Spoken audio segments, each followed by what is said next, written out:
یا ایھا الذین آمنوا اذا قمتم الی الصلاۃ، اے اہل ایمان جب تم کھڑے ہو ارادہ کرو قصد کرو نماز کا، فاغسلوا وجوہکم وایدیکم الی المرافق، دھو لیا کرو اپنے چہرے بھی اور اپنے دونوں ہاتھ بھی کہنیوں تک، وامسحوا برؤوسکم، اور اپنے سروں پر مسح کر لیا کرو، وارجلکم، اور دھو لیا کرو اپنے پاؤں کو بھی الی الکعبین، ٹخنوں تک۔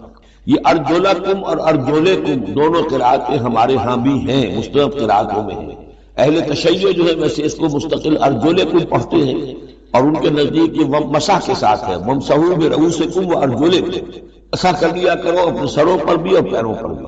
لیکن یہ کہ ہمارے اہل سنت کے نزدیک یہ ارجلکم ہے، اور اس میں چونکہ الی الکعبین کا آ گیا اضافہ، اگر صرف مسح ہوتا تو اس میں کوئی حد بیان کرنے کی ضرورت نہیں تھی، لہذا الی الکعبین کے اضافے سے وہ بالکل اس کے مساوی ہو گیا ہے الی المرافق۔ جیسے ہاتھوں کو دھونا ہے کہنیوں تک، ایسے ہی پاؤں کو دھونا ہے ٹخنوں تک۔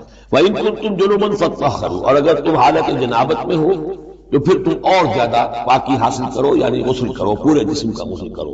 وَإِن كُنتُم مَرْضَىٰ أَوْ عَلَىٰ سَفَرٍ، اور اگر تم بیمار ہو یا سفر پر ہو، اور جاء أَحَدٌ مِّنكُم مِّنَ الْغَائِطِ، یا کوئی تم میں سے کسی نشیبی جگہ سے ہو کر آئے، عام طور پر قضاء حاجت کے لیے لوگ نشیبی جگہوں پر جاتے تھے، اور لامستم النساء، یا تم نے عورتوں سے مقاربت کی ہو، فلم تجدوا ماء، اور تم نہ پاؤ پانی، فتیمموا صعیدا طیبا، تو ارادہ کرو پاک مٹی کا، فامسحوا بوجوہکم وایدیکم منہ، تو اس سے اپنے چہروں اور ہاتھوں کو مل مل۔ ما یرید اللہ لیجعل علیکم من حرج، اللہ یہ نہیں چاہتا کہ تم پر کوئی تنگی کرے، پانی نہیں ہے تو مٹی سے، ولکن یرید لیطہرکم، لیکن یہ ضرور چاہتا ہے کہ وہ تمہیں پاک کرے، ولیتم نعمتہ علیکم، اور تم پر اپنی نعمت کا اتمام فرمائے، لعلکم تشکرون، تاکہ تم شکر کا حق ادا کر سکو۔ وَاذْكُرُوا نِعْمَتَ اللَّهِ عَلَيْكُمْ وَمِيثَاقَهُ الَّذِي وَاثَقَكُم بِهِ، اب دیکھیے ایک میثاق وہ تھا کہ جو بنی اسرائیل سے لیا گیا، اب یہ میثاق اہل ایمان سے ہو رہا ہے۔ یہ سورت شروع ہوئی ہے یا ایھا الذین آمنوا سے، اور یاد رکھنا اپنے اس میثاق کو، اپنی اس نعمت کو جو تم پر ہوئی ہے اللہ کی طرف سے، اور وہ میثاق جو اس نے تم سے باندھ لیا ہے، جس میں اس نے تمہیں باندھ لیا ہے، وَاثَقَكُم بِهِ اذ قلتم سمعنا واطعنا، جب تم نے کہا سمعنا واطعنا۔ سورہ بقرہ کی آخری آیت کہاں ختم ہوئی تھی؟ سمعنا واطعنا، آخری سے پہلی غفرانک ربنا والیک المصیر۔ جو مسلمان بھی کہتا ہے سمعنا واطعنا، گویا کہ وہ ایک میثاق میں، ایک بہت گاہے معاہدے کے اندر اللہ کے ساتھ بندھ گیا، اب اسے اللہ کی شریعت کی پابندی کرنی ہے۔ وَاذْكُرُوا نِعْمَتَ اللَّهِ عَلَيْكُمْ وَمِيثَاقَهُ الَّذِي وَاثَقَكُم بِهِ اذْ قُلْتُمْ سَمِعْنَا وَأَطَعْنَا وَاتَّقُوا اللَّهَ، اللہ کا تقوی اختیار کرو، ان اللہ علیم بذات الصدور، یقیناً اللہ تعالیٰ جو سینوں کے اندر چیزیں پنہاں ہیں۔ وَوَصَّيْنَا الْإِنسَانَ بِوَالِدَيْهِ، اور ہم نے وصیت کی ہے انسان کو اس کے والدین، یہ بھی فطرت انسانی میں ہے، والدین کا شکر ادا، والدین کے حقوق تسلیم کرنا، ماننا، ان کی خدمت پر۔ بچپن میں انہوں نے انگلی پکڑ کر تمہیں چلایا تھا، اب ہو سکتا ہے بوڑھے باپ کو انگلی پکڑ آپ کو چلانا پڑے، تو اس کو اپنی طرح منسوخ کیا۔ کیوں؟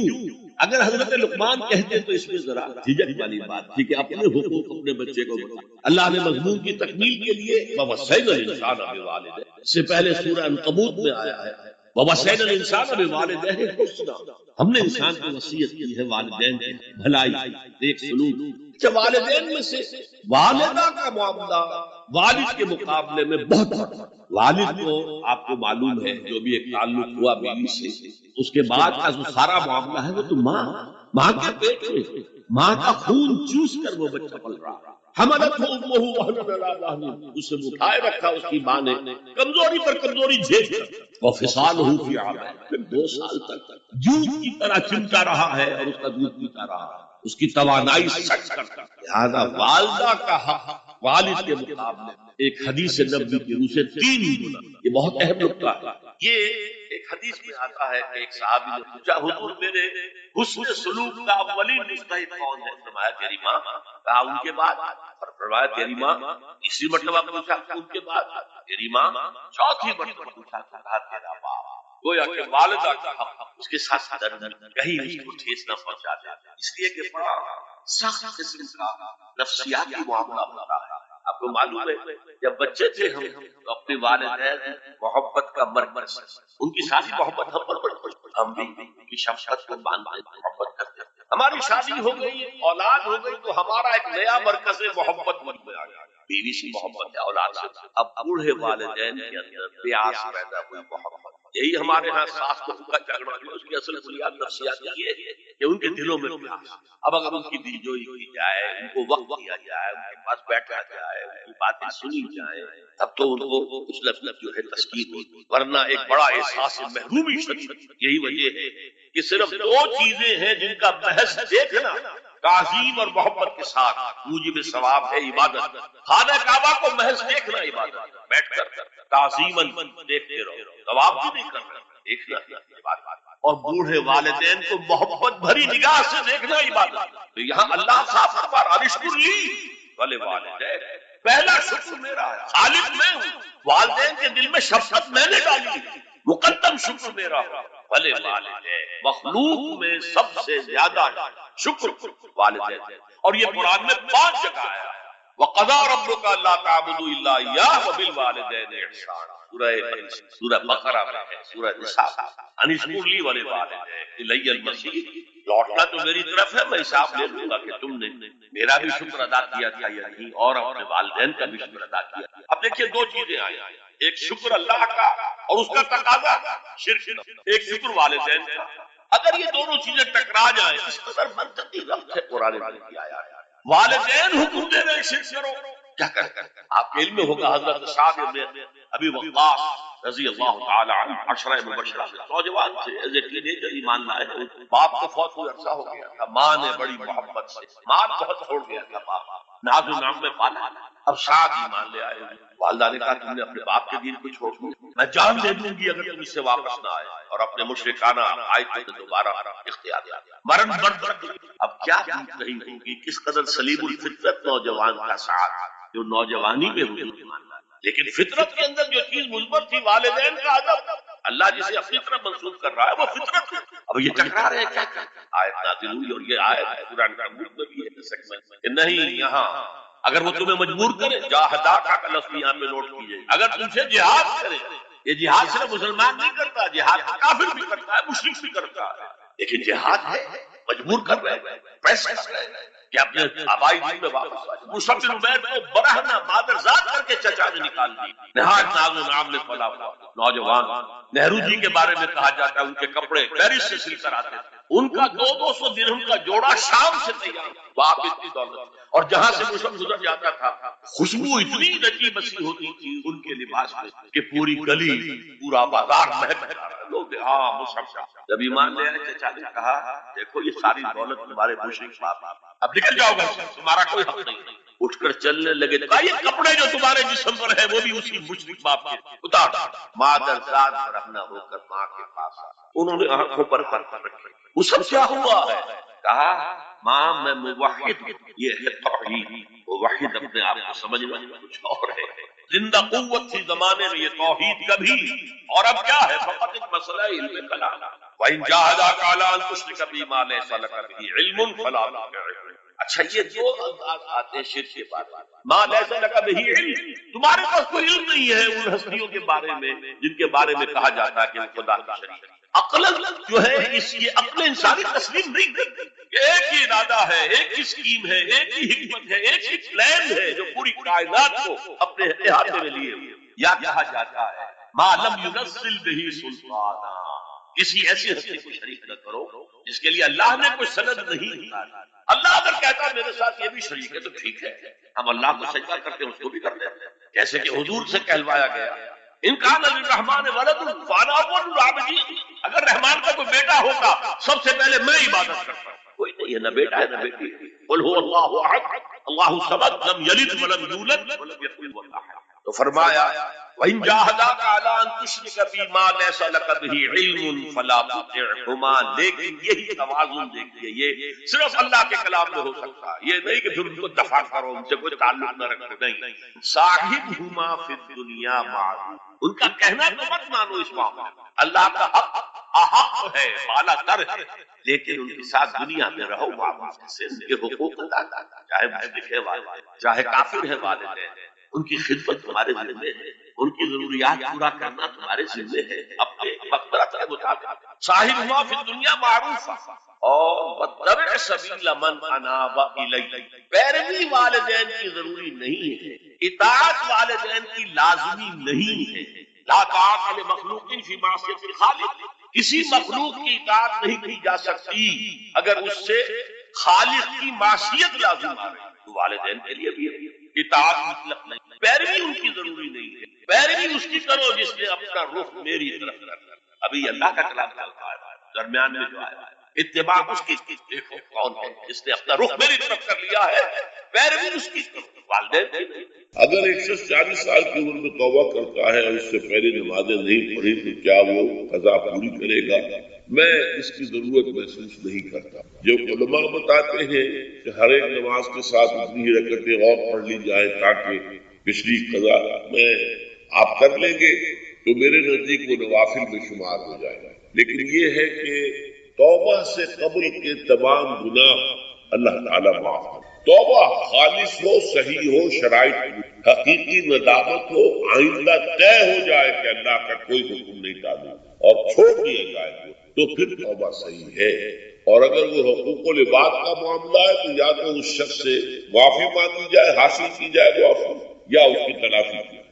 چوتھی شرط یہ ہے حقوق العباد بندوں کے وہ بندے ہی کریں، یا پھر آخرت میں آپ کی نیکیاں اس کو دے دی جائیں گی یا اس کے برے اعمال آپ کے کھاتے میں ڈال دی، لیکن توبہ اگر صحیح شرائط کے ساتھ ہو تو تمام گناہوں کا کفارہ ہو جائے۔ محمد ادریس صاحب، بخاری شریف میں حضور پاک کا ارشاد ہے کہ اس طرح نماز پڑھو جس طرح تم مجھ کو نماز پڑھتے دیکھتے ہو۔ سوال یہ کہ حضور نے کس طرح نماز پڑھی، جبکہ بخاری شریف میں حضور نے رفع یدین کی نماز پڑھی ہے، بخاری شریف میں حضور نے رفع یدین کی نماز پڑھی ہے۔ دیکھیے حضور نے مختلف طریقوں اختیار کیے مختلف اوقات میں۔ اب صحابہ کا طرز عمل یہ ہوتا تھا کہ مثلاً ایک روایت آتی ہے کہ ایک صحابی حضور سے ملنے آئے تو بدوی تھے، دیہات کے آدمی تھے، انہوں نے حضور کو دیکھا کہ آپ کا گریبان کھلا ہوا تھا، آپ نے بٹن لگائے ہوئے نہیں، پھر انہوں نے ساری عمر اپنے گریبان کے بٹن لگائے کہ میں نے محمد کو اس طرح دیکھا ہے صلی اللہ علیہ وسلم۔ اب یہ ان کا جذبہ ہے، ان کی نیکی اتباع کا جذبہ۔ یا ایک سفر میں کسی کو دیکھا، کسی نے دیکھا کہ حضور ایک درخت کے نیچے سے ہو کر گزرے، اب وہ جب بھی جاتے تھے ادھر اس کے نیچے سے ہو کر گزرتے تھے، چاہے اس کی کوئی مقصد نہیں، لیکن یہ بھی اتباع کا جذبہ۔ تو اس میں یہ ہے کہ نماز کی بعض چیزیں ایسی ہیں کہ جن میں معلوم ہوتا ہے کہ حضور کچھ اس میں رد و بدل کرتے ہیں، کبھی اپنے ہاتھ بالکل کھلے چھوڑ کر بھی نماز پڑھی، کبھی آپ نے ہاتھ نیچے باندھے، کبھی اوپر باندھے۔ اسی طریقے سے رفع یدین کبھی ایسا بھی ہوا ہے کہ آپ نے وہ کی ہے جیسے کہ اہل حدیث حضرات کرتے ہیں، اور جیسے کہ یہ شیعہ کرتے ہیں وہ اس سے بھی زیادہ کرتے ہیں، اہل حدیث سے آگے ہیں، وہ بہت آگے ہیں رفع یدین میں۔ اور ایک رائے یہ ہے کہ حضور نے آخری زمانے میں آ کر سارے رفع یدین چھوڑ دیے تھے سوائے یہی جو تکبیر تحریمہ تھا۔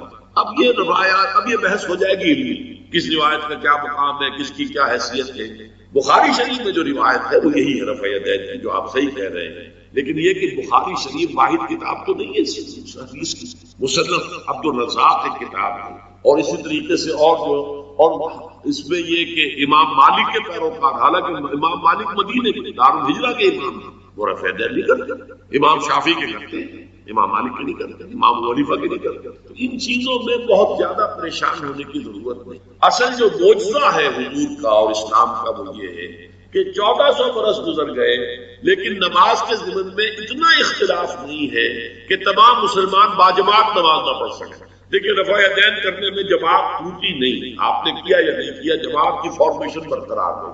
فرض کیجئے کوئی شخص یہ سمجھتا کہ پہلے سجدہ ہے پھر رکوع ہے، تو اب یہ دو آدمی ساتھ نماز نہیں پڑھ سکتے، جن میں سے ایک کے نزدیک پہلے رکوع ہے پھر سجدہ ہے، دوسرا یہ سمجھتا ہے کہ نہیں پہلے سجدہ ہے پھر رکوع ہے، نہیں ہوتی، ان کی جماعت اب جمع نہیں ہوتی۔ یا کسی کا یہ خیال ہو کہ جیسے ہر رکعت میں رکوع ہے کہ سجدہ بھی ہے کہ وہ ایک سجدہ کر کے کھڑا ہو جائے، اب ظاہر بات ہے دوسرا شخص جس کے نزدیک دو سجدے وہ ایک اور سجدہ کرے گا، فارمیشن ٹوٹ گئی، اب وہ ساتھ نماز نہیں ہوگی۔ 1400 برس میں مشرق بعید سے مغرب بعید پوری دنیا، آج تو کوئی کونا ہے ہی نہیں جہاں مسلمان نہ ہو، لیکن جو سالڈ مسلمان جو ہے وہ تو آپ سمجھیے کہ انڈونیشیا سے لے کر موریٹانیہ تک تو مسلمانوں کی کتنی بڑی بات، لیکن کہیں ایسا نہیں ہے کہ آپ کی فارمیشن چھوٹی ہو، کوئی ایسا مسلک نہیں ہے جس میں یہ خیال ہو کہ مغرب کی رکعت بھی 2 ہے جیسے فجر کی ہے، نہیں، کوئی 3 رکعت۔ کوئی ایسا مسلک نہیں جس میں یہ معلوم ہو کہ فجر کی رکعتیں 3 ہیں 2 نہیں ہے، عصر کی 2 ہے یا 4 6 ہے، وہی رکعت کی ترتیب، پہلے کھڑے ہونا ہے، پھر رکوع ہے، پھر کھڑے ہونا ہے، پھر سجدے میں جانا ہے، پھر بیٹھنا ہے، پھر سجدہ، پھر کھڑے ہونا ہے۔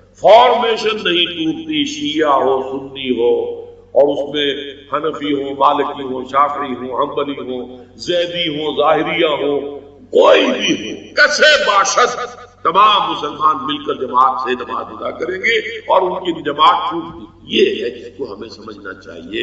یہ کیوں ہے؟ صلو کما رأیتمونی، کہ حضور کی کو جس طرح دیکھا صحابہ نے نماز پڑھتے ہوئے ویسے نماز پڑھ رہے، صحابہ نے ویسے نماز پڑھی، پھر آپ کے بعد تابعین نے اسی طریقے سے نماز پڑھی، پھر اس کے بعد تبع تابعین نے پڑھی، نسل بعد نسل منتقل ہو۔ باقی تھوڑا تھوڑا اختلاف اگر ہے تو اس کے لیے زیادہ پریشان نہیں ہونا چاہیے۔ والعبادہ، دعا جو ہے وہ عبادت کا جوہر ہے، عبادت کی روح ہے، بلکہ یہ کہ اصل عبادت جو ہے وہ دعا ہی ہے۔ لہذا توحید سے دعا کیا ہے؟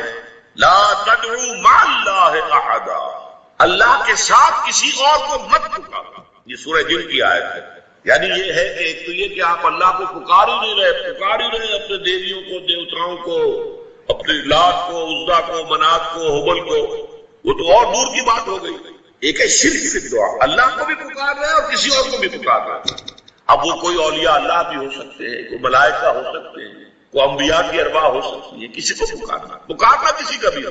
دعا لا تدعو مع اللہ احدا، اور یہ در حقیقت ہم جب ہر رکعت جو ہے نماز کی ایاک نعبد و ایاک نستعین، پروردگار ہم صرف تیری ہی بندگی کرتے ہیں اور کرتے رہیں گے، اور صرف تجھ ہی سے مدد مانگتے ہیں اور مانگتے رہیں گے، یہ ہمارا قول و قرار ہے، یہ ہمارا عہد ہے اللہ کے ساتھ، اس کے خلاف نہ ہو، کسی کو پکارنے کی اجازت نہیں۔ یہاں ایک باریک نکتہ سمجھ لیجیے، ایک ہے کسی کو پکارنا، کسی سے مدد چاہنا، کسی سے کسی کام کے اندر جو ہے کوئی امداد کی خواہش کرنا، جو کہ وہ دنیاوی جو معمولات ہیں، جو عام ہمارے قواعد ہیں، ظاہری مادی اسباب و وسائل کے درجے میں، وہ شرک نہیں۔ میں کسی کہتا ہوں مجھے ذرا پانی پلا دو، یہ بھی ایک دعا ہے، استمداد ہے، مدد آپ نے مانگی ہے، اس سے اپنی ایک ضرورت پوری کرنے کے لیے کہا ہے۔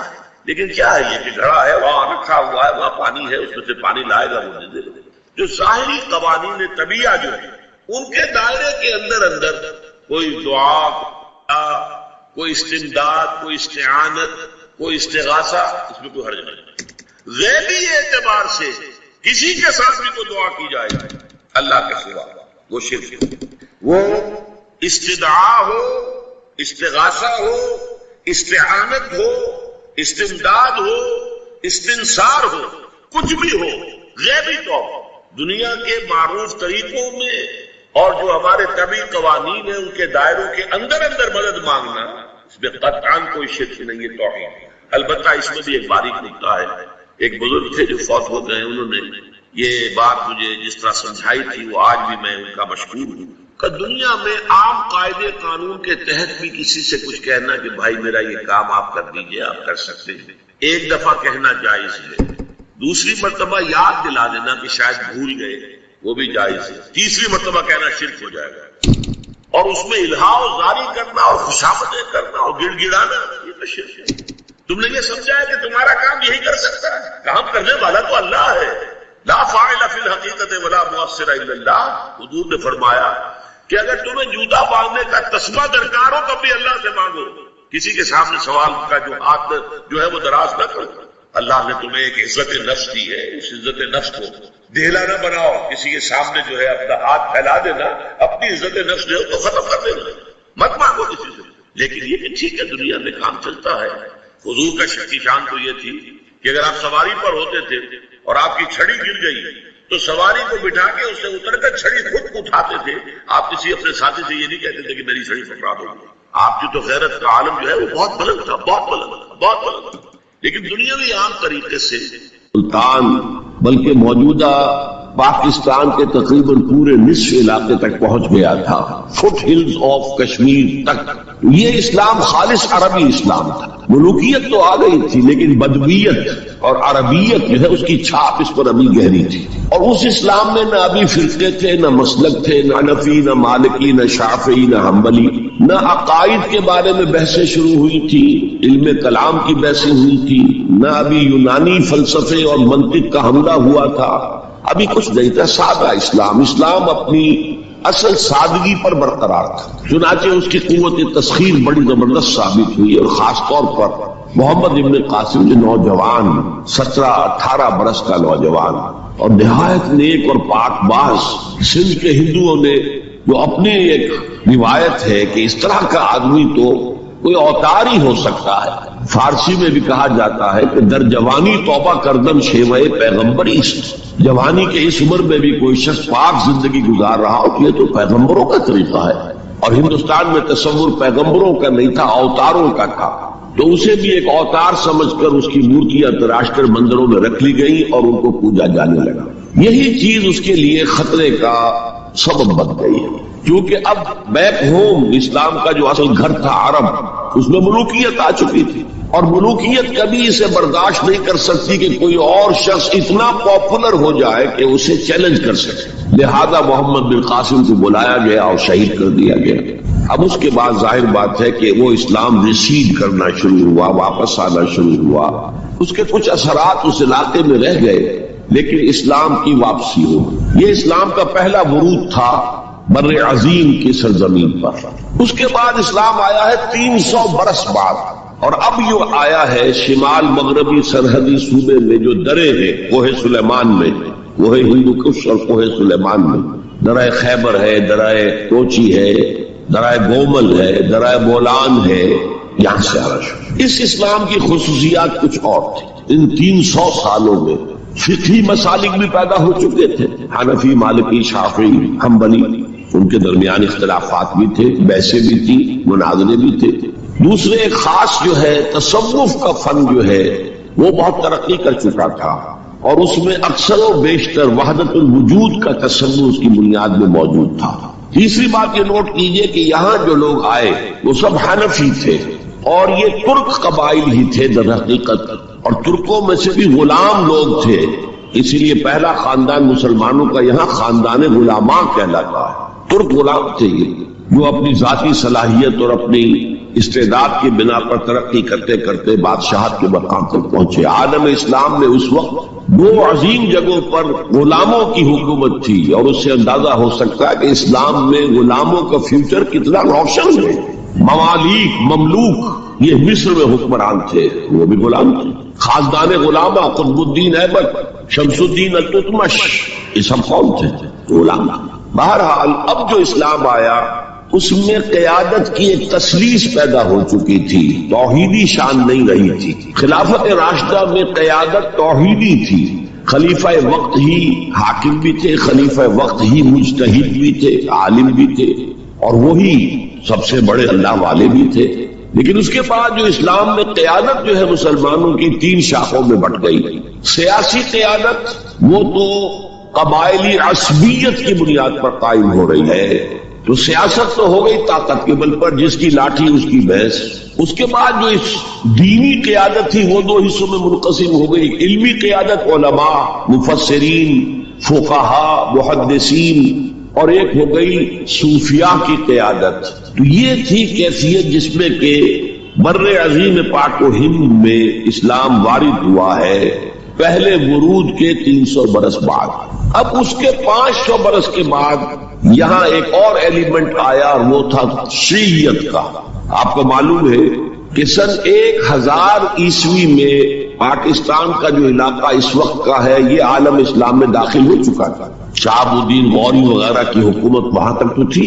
البتہ دہلی پر 1206 میں تخت دہلی جو ہے مسلمانوں کا 1206 میں شروع ہوا. 12 اس کے بعد ہم کہہ سکتے ہیں کہ 300 برس بعد یہاں پر یہ شیعیت آئی ہے، داخل ہوئی ہے. ورنہ اس سے پہلے خالص سنی اسلام تھا اور خالص حنفی.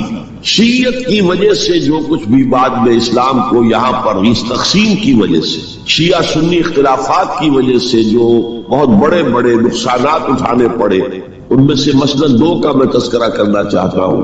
ڈاکٹر امبیڈکر انہوں نے فیصلہ کیا تھا میں مسلمان ہو جاؤں، گویا کہ یہاں کے اچھوتوں کا مسئلہ وہ اس طور سے حل کرنا چاہتے تھے کہ ہم این بلاک مسلمان ہیں، لیکن جب ان کے بارے میں معلوم ہوا تو پھر وہاں پہنچ گئے کچھ لوگ کہ آپ اس مسلک کو اختیار کریں یا اس کو کریں۔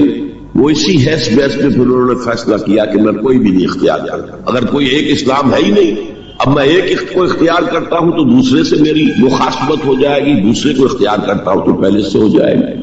اب اگلا دور آیا، ہندوستان میں انگریز آ گئے، یہاں موجود بہت سے غیر مسلموں کو شاید میری باتیں اب کچھ ناگوار گزرے، لیکن کچھ حقائق ہیں جو تلخ ہے لیکن حقائق ہیں، انہیں سمجھنا چاہیے۔ انگریزوں نے یہاں آ کر حکومت چھینی سی مسلمانوں سے بیشتر، ویسے تو یہ کہ ہندو راجے مہاراجا بھی تھے لیکن بیشتر علاقوں میں تو مسلمان حاکم تھے، لہذا انہوں نے مسلمانوں کو دبانا بہت ضروری سمجھا، اس لیے کہ جو سابق حاکم ہو ان میں ایسپیریشنز پیدا ہوتی رہتی ہے کہ ہم تھے یہاں کے حاکم، کیوں نہ واپس حاصل کریں۔ بغاوت کے ان کے اندر جراثیم مسلسل پروان چڑھتے، مسلمانوں کو دبایا اور ہندوؤں کو اٹھایا۔ کیوں کہ ہندوؤں کے لیے معاملہ صرف چینج آف ماسٹرز کا تھا، کوئی بڑا حادثہ تو نہیں تھا، پہلے مسلمانوں کے غلام تھے اب انگریزوں کے غلام ہو گئے، اور اس اعتبار سے انگریز نے بھی انہیں قریب کیا اور ہندوؤں نے بھی مغربی علوم اور مغربی سائنسز کو پڑھنے میں بڑی سخت کی۔ بنگال میں انگریز آیا اور بنگال میں آپ کو معلوم ہے اکثر و بیشتر جو سائنسدان پیدا ہوئے جن کی کہ لکھی ہوئی ٹیکسٹ بکس جو ہے بہت عرصے تک استعمال ہوتی رہی ہندوستان میں، یہ کون تھے؟ چیٹرجی، بنرجی، سب کے سب بنگالی تھے۔ ایک اور بات یہ ہے کہ ہندو اپنے ماضی سے بہت دور آ چکے تھے، ان کا ماضی عظمت والا، آخر اشوک کا دور بہت عظمت کا، چندر گپت موریہ کا دور بہت عظمت کا، وکرماجیت کا دور بہت عظمت کا تھا، لیکن وہ بہت پیچھے جا چکے تھے۔ تقریباً مسلمانوں کی آمد کی وجہ سے 1000 سال کا فصل واقع ہو چکا، لہذا تہذیب و تمدن کے لیے بھی، جیسے کہ انہوں نے مسلمانوں کے زمانے میں فارسی پڑھی، فارسی پڑھتے تھے، کوڈ لینگویج فارسی ہے، جیسے کہ پھر بعد میں مسلمان اور ہندو اور سب نے انگریزی پڑھی، ملازمتیں ملیں گے تو انگریزی پڑھنے والوں کو ملیں گی، راستہ کیریئرز کا کھلے گا تو انگریزی پڑھنے والوں کا کھلے گا۔ اسی لیے کہاوت تھی ہندوستان میں، پڑھے فارسی اور بیچے تیل، دیکھو رے قسمت کے کھیل۔ اب فارسی پڑھتے تو اسے کہیں حکومت کے اندر اہلکار ہونا چاہیے، اس کی حیثیت کچھ اور ہونی چاہیے، فارسی پڑھتے اور تیل بیچنا۔ جبکہ مسلمانوں کا معاملہ یہ تھا کہ ان کی تو ابھی تہذیب اور تمدن، ان کی روایات ابھی تازہ تھی، لہذا جو غیر مسلم تھے یہاں کے، انہوں نے انگریزی علوم، انگریزی سائنس، انگریزی تہذیب، اس کو کھلے دل کے ساتھ خوش آمدید کہا، اور مسلمانوں میں ایک زبردست ڈویژن ہو گیا، بلکہ ابتدائی ریئیکشن تو بہت سخت تھا، یک طرفہ تھا، ہم نہ انگریزی پڑھیں گے، ہم نہ انگریزی علوم سیکھیں گے، نہ سائنس پڑھیں گے، ہم تو اپنے کونوں خدروں میں اگرچہ جو سیلاب آ گیا ہے اس کو روکنے کی طاقت تو ہم میں نہیں ہے، لیکن ہم کونوں میں جا کر بیٹھ جائیں گے، قال اللہ قال رسول۔ اور انگریزی تہذیب سے اس قدر دوری کہ اگر کوئی میز کرسی پر بیٹھ کر کھانا کھا لے تو کرسچان ہو گیا، یہ تو کسی نے چمچہ استعمال کر لیا کھانے میں، کانٹا تو بہت دور کی بات ہے، چمچہ بھی استعمال کر لیا تو کرسچان ہو گیا۔ تو اس درجے ریئیکشن تھا علماء کے زیر اثر حلقوں میں، گویا کہ وہ جو گاندھی جی کا فلسفہ تھا نان کوآپریشن، تو مسلمانوں نے انگریزوں کے ساتھ شدید قسم کا naan cooperation from the very beginning شروع کی۔ اس پر سر سید احمد خان نے ان دونوں چیزوں کی مخالفت کی۔ ایک تو انہوں نے انگریزوں کو بتایا کہ دیکھو یہ جو آزادی کی جنگ تھی یہ صرف مسلمانوں کی نہیں تھی، 1857 کی، یہ تو مشترک تھی، تو اس کے اندر کیا سبب ہوا ہے، اس کی وجہ سے آپ مسلمانوں سے بودھ محسوس نہ کریں، اور مسلمانوں سے بھی کہا بھائی انگریزی پڑھو، انگریزی علوم حاصل کرو، سائنس پڑھو، سائنٹیفک نالج حاصل کرو، ورنہ تمہاری حیثیت ہندوستان میں کیا رہ جائے گی، پلے دار رہ جاؤ گے یا گوشت فروش رہ جاؤ گے، اللہ اللہ خیر صلی اللہ، اور تمہاری کوئی حیثیت نہیں رہے گی۔ تو اس اعتبار سے سر سید احمد خان ایک اہم لینڈ مارک ہے۔ اس کے علاوہ انگریزی دور کا ایک اور جو پہلو بہت اہم ہے، انگریزوں نے ڈیوائڈ اینڈ رول پالیسی کے تحت مسلمانوں اور ہندوؤں کے درمیان مرافرت کو ہوا دی، یہ ان کی پالیسی نہیں مستقل، یہ ایک قوم کی حیثیت سے سامنے نہ آ جائے، پھر ظاہر بات ہے کہ ہمارے پاؤں تو اکھڑ جائیں گے یہاں سے۔ تو یہ جو ہمارے ہاں شروع ہوا ہے، کچھ اور فیکٹر بھی تھے، ہندوؤں میں ایک انتقامی جذبہ بھی تھا کہ مسلمانوں نے ہم پر حکومت کی ہے 800 برس 1000 برس، اور ظاہر بات ہے سارے حاکم اچھے تو نہیں تھے، کوئی اچھا بھی تھا تو اکثر و بیشتر تو عیاش قسم کے لوگ تھے۔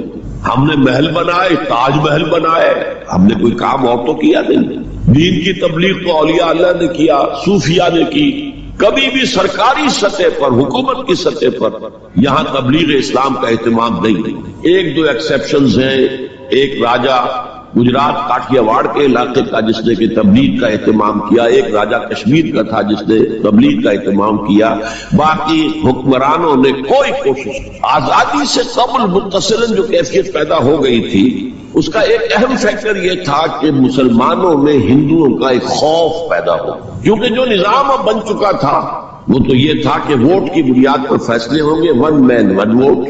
اس کے اعتبار سے مسلمان اقلیت میں اور غیر مسلم ہندو یہاں اکثریت ہے، تو گویا کہ ہمیشہ کے لیے اگر ایک ملک کی حیثیت سے یہ ملک جو ہے تقسیم آزادی حاصل کرتا ہے تو مسلمان غلام ہو جائے گا، ان کی تہذیب بھی ختم کر دی جائے گی۔ شدھی کی تحریک شروع ہو چکی تھی، ان کا مذہب بھی تبدیل کرنے کی کوشش کی جائے گی۔